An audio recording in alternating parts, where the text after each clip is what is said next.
दर्शक बंधु पूर्व अध्याय आपण श्रवण कले जे भगवान निजे देवता मानू जेतेबेले बाट बतैले से कपटर मार्ग भी देखईदेले।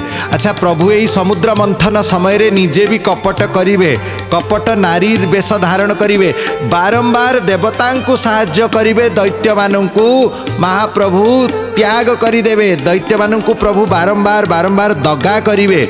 अच्छा आपण जानिबे ये सबु प्रसंग श्रीमद् भागवतर अष्टम स्कंद रे दिया जाइछि। अष्टम स्कंद कौन? अष्टम स्कंद है प्रभुंकर हृदय। हाँ भागवतर 12टी स्कंद हेले प्रभुंकर 12टी अंग। पादो यदीयो प्रथमो द्वितीय तृतीय तुर्यो कथितो यदुरु। दक्षिण उरु है प्रभुंकर तृतीय स्कंद, चतुर्थ स्कंद है बाम उरु, पंचम स्कंद है प्रभुंकर नाभि जो भूगोल खगोल ब्रह्मांडर वर्णना। आ ब्रह्मांड बाहरी कौटू? प्रभुंकर नाभिरु ना। 14 भुवन कौटी? प्रभुंकर नाभिरु पद्म बाहला, से पद्मटा ही जो 14 भुवन हेले। तेणु एटा है प्रभुंकर नाभि। प्रभुंकर 2 हाथ है षष्ठ एवं सप्तम स्कंद। दक्षिण भुजारे भगवान संथ को पालती। तेणु अजामिल प्रसंग, वृत्रासुरंकर प्रसंग, भगवान शिवंकर प्रसंग ये सबू षष्ठ स्कंद रे दिया जाइछि। दुष्ट को निवारण करती प्रभु बाम हाथ रे, तो बाम हाथ रे दुष्ट को निवारण करिसंती। सप्तम स्कंद सेटा है नृसिंहंकर अवतार प्रसंग सप्तम स्कंद रे। तापरे महाप्रभु सेही बाम हाथ रे वर्णाश्रम धर्म को चलांती। तेणु ये वर्णाश्रम धर्म ताहा मध्य सप्तम स्कंद रे वर्णित अछि।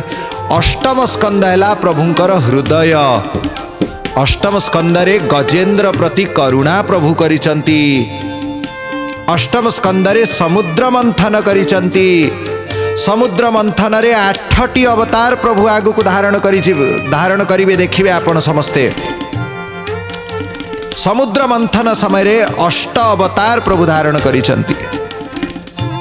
भगवान बारंबार बारंबार देवतांकु ही साहाय्य कले, दैत्य मानकु उपेक्षा कले।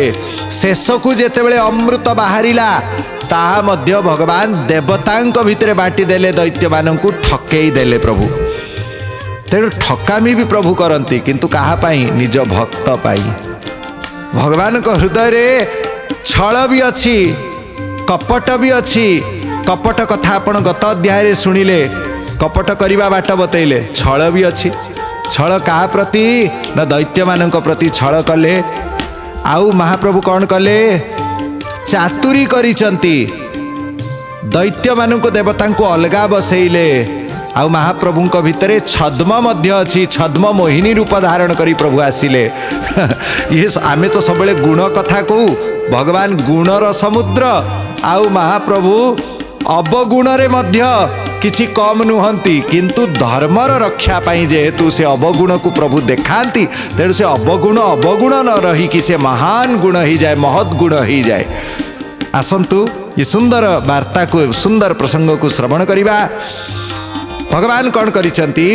देवता को कहिले एबे तुमे जाओ, शस्त्र अस्त्र सबू छाड़ी दे, गल वस्त्र है कि माने एमती कांधरे वस्त्र को पकई दे तुम्हें मोर नाम कीर्तन करिकी बलि राजा द्वार को जीव।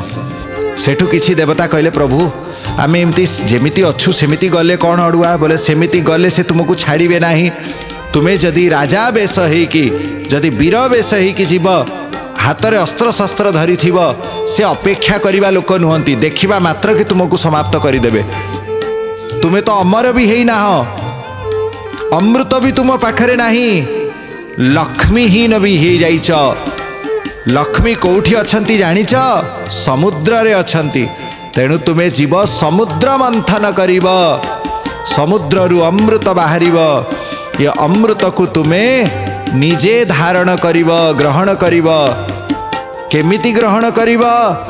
देवता जदि छड़े नहीं जीवे कौन हम? से सबूर दायित्व मो उपरे छाड़ी दियो। मु तुमको सबु बेले रक्षा करुची, रक्षा करिबी।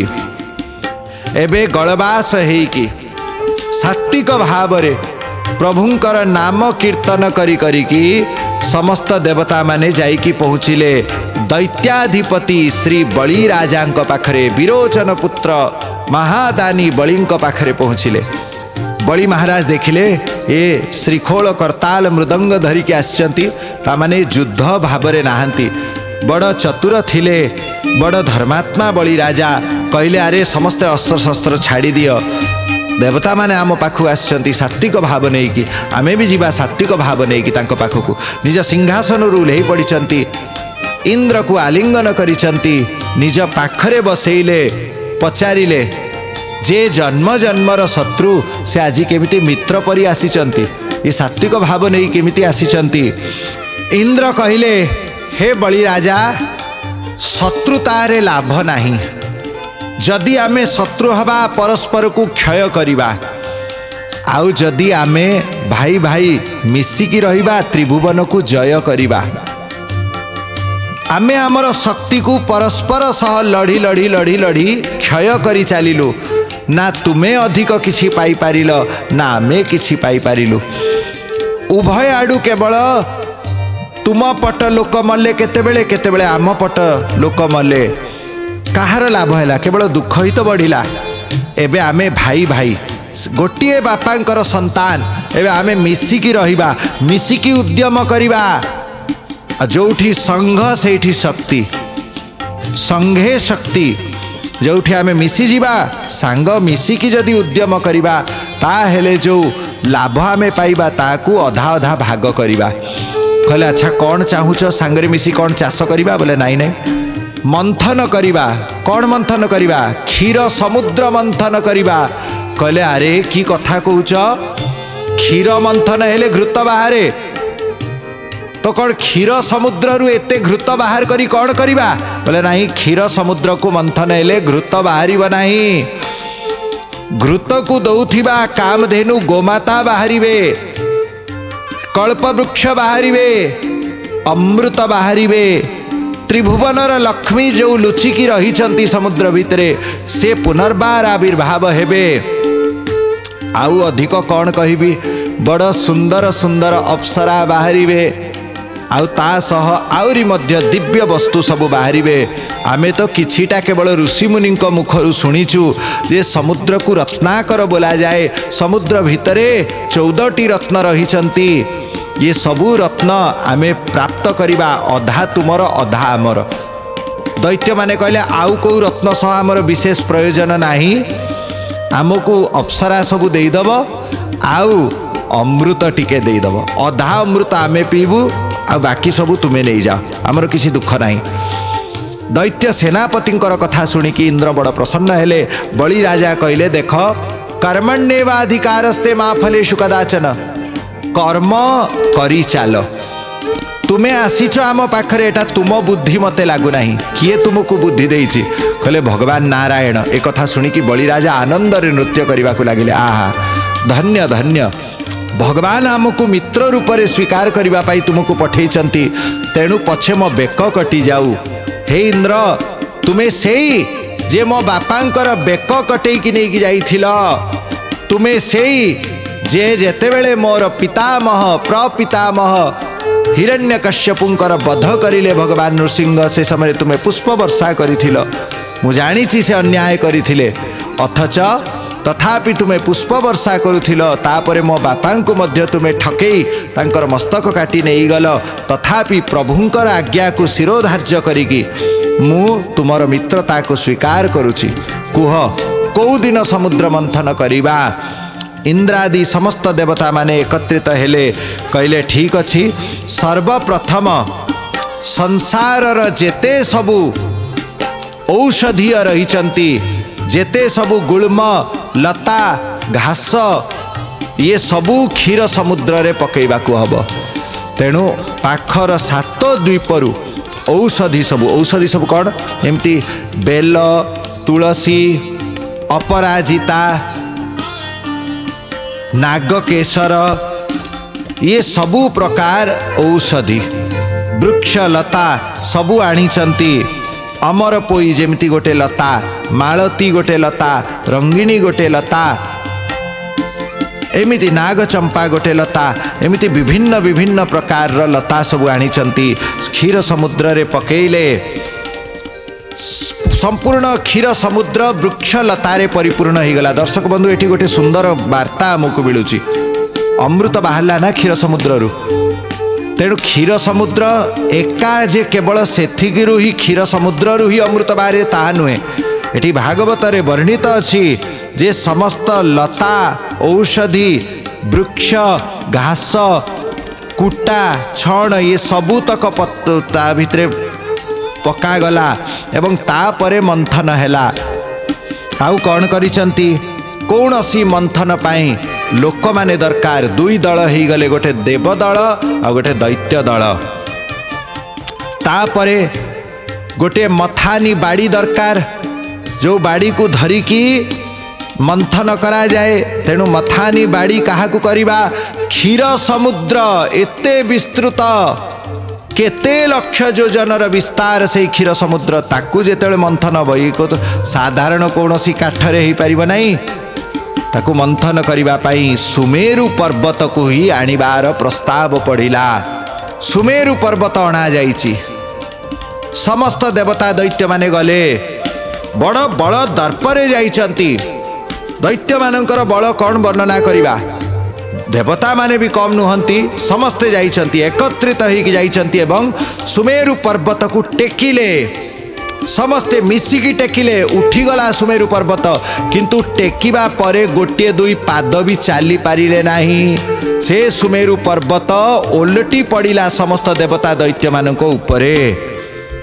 सेठी जो अवशिष्ट दी चारटा देवता अनौथिले से महाप्रभु को डाकिले सुनार पर्वत सुमेरु पर्वत से मणिर सबु शिला रही सुवर्णर सबु शिला रही अपूर्व कांति दिव्य वृक्ष लतारे आच्छादित से पर्वत पड़ीगला। जेतेबेले पड़िला देवता दैत्य माने जेमिति चूना ही गले।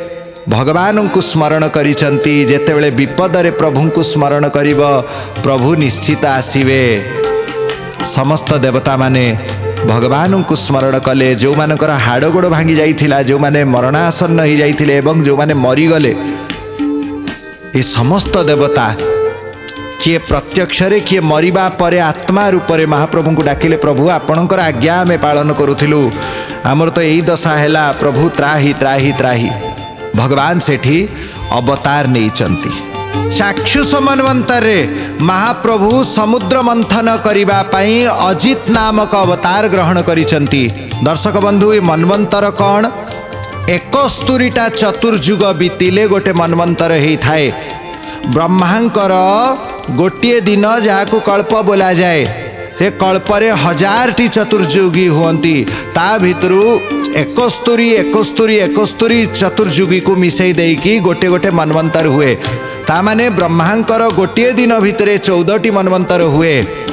एबे सप्तम मनवंतर चलीची या पूर्व मनवंतर रे चाक्षुष मनवंतर जार नाम थिला प्रथमरु जो मनवंतर थिला ता नाम स्वयंभुव मनवंतर। सेथिरे ही महाप्रभु जगन्नाथंकर आविर्भाव होइथिला इंद्रदुम्न नामक राजा होइथिले स्वयंभू मनवंतर कथा। स्वारोचिष मनवंतर रे प्रभुंकर मंदिर प्रतिष्ठा होइथिला। तापरे उत्तम मनवंतर तामस मनवंतर रैवत मनवंतर एवं शेषरे चाक्षुष मनवंतर जोटा षष्ठ मनवंतर से भगवान बैराज नामक ऋषि एवं तांकर अर्धांगिनी संभूति देवींकर गर्भरु अजित नामक अवतार नहीं थिले। षष्ठरे चाक्षुषंक सूता चाक्षुष नामे से विदिता। गोविंद गोविंद गोविंद पदुगा रुचि मकरंद। इंद्रर नाम मंत्र द्रुमा इंद्रर नाम मंत्र द्रुमा।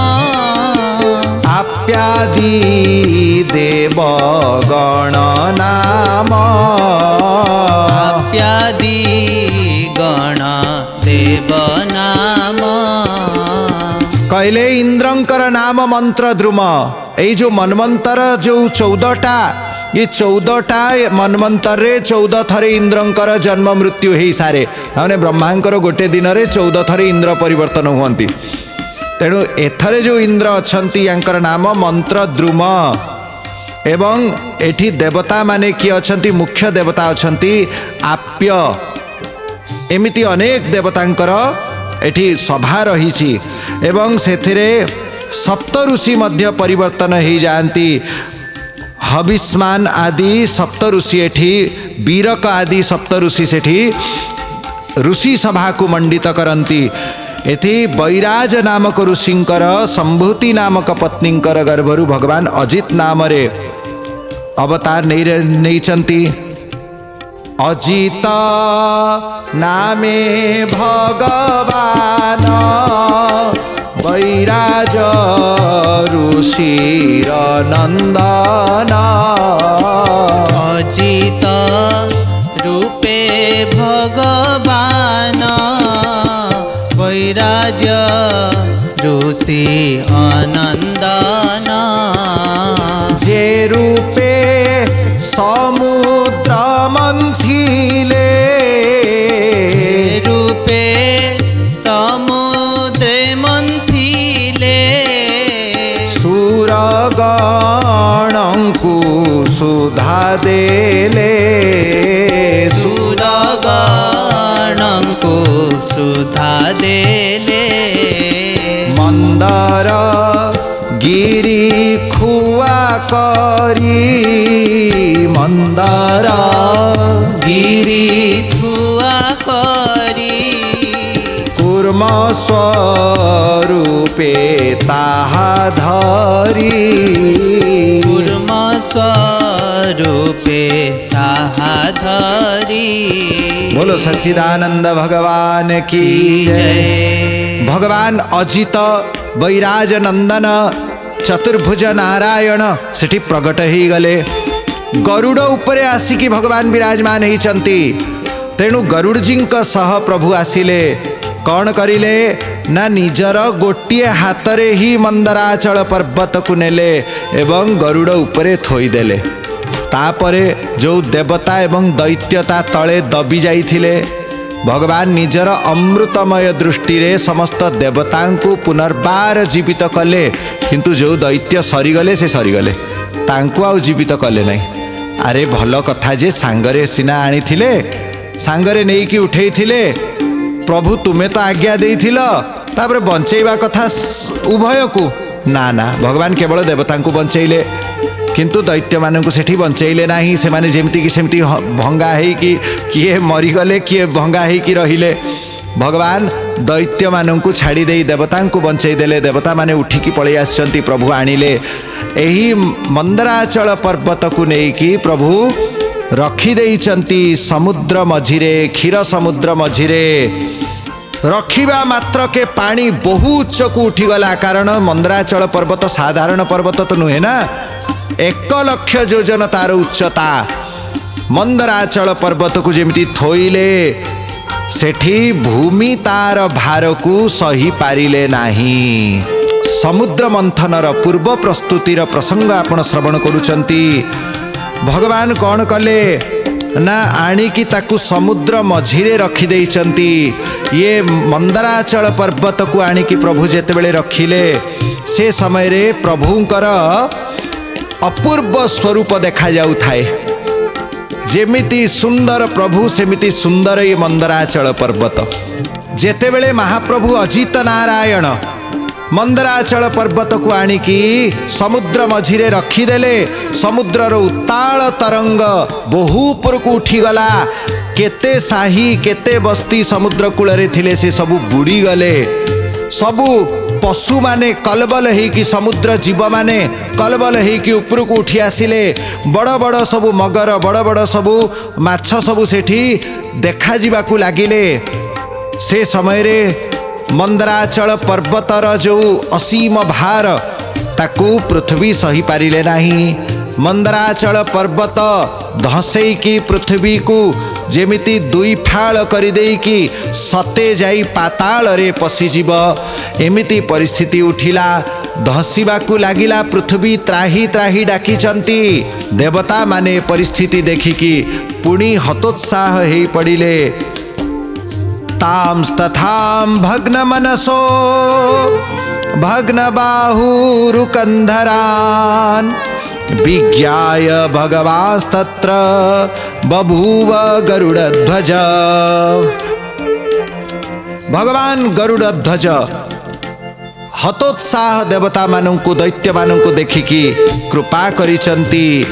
बुझीगले जे प्रथमे सुमेरु पर्वत को टेकिले से पड़ीगला, आनिकी रखिले ताहा धसिकी भितरे पशि जाउची।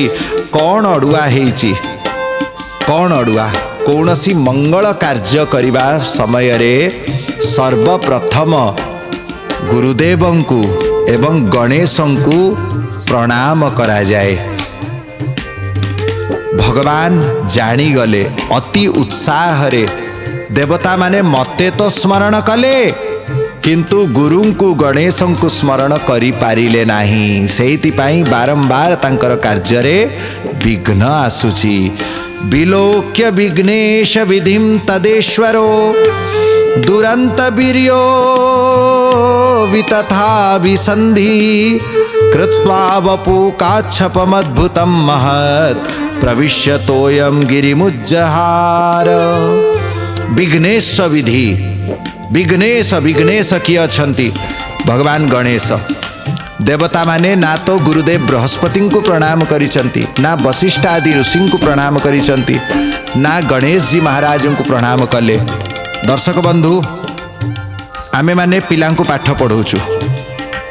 सर्वप्रथम किंतु पिला को आमे कौन शिखई थाउ? गणेश वंदना शिखेबा उचित। सर्वप्रथम गणेशंकर वंदना शिखेबे। कौन सी पिला प्रतिदिन जेतेबेले स्कूल को जाए सर्वप्रथम गणेशंकर प्रतिमूर्ति को प्रणाम करिबा उचित, गणेशं को प्रार्थना करिबा उचित। आमे जेतेबेले कौन सी शुभ कार्य करि थाउ जदि आमे गणेशं को स्मरण न कलु, गुरुदेव भगवान को जदि पुष्पांजलि न देइचु, जानी रखंतु से कार्यटा निश्चय किछि ना किछि विघ्न घटिब। गणेश हेले विघ्नहरण मंगल करण गणनायक महाराज। विघ्नहरण मंगल करण गणनायक महाराज। विघ्नहरण मंगल करण गणनायक महाराज। पहले सुमिरो आपको पूर्ण करिए काज। पहले सुमिरो आपको पूर्ण करिए काज। पहले सुमिरो आपको पूर्ण करिए काज। पहले सुमिरो आपको पूर्ण करिए काज। तेणु विघ्नेश भगवान गणेशं को सर्वप्रथम स्मरण करिथिले, ये विघ्न आसी न थांता। महाप्रभु आज निजर करुणा को विस्तार करिचंती। भगवान गणेशं को प्रभु निज आडू निमंत्रण करि देइचंती। या परे भगवान निजे गोटे बड़ विचित्र सुंदर रूप धारण करिकी प्रगट हेले। से रूपटी कौन आमे जानिबा पंचदेव नमोस्तुतेर नूतन अध्याय रे। गुरुबंधेश्वराय नमः।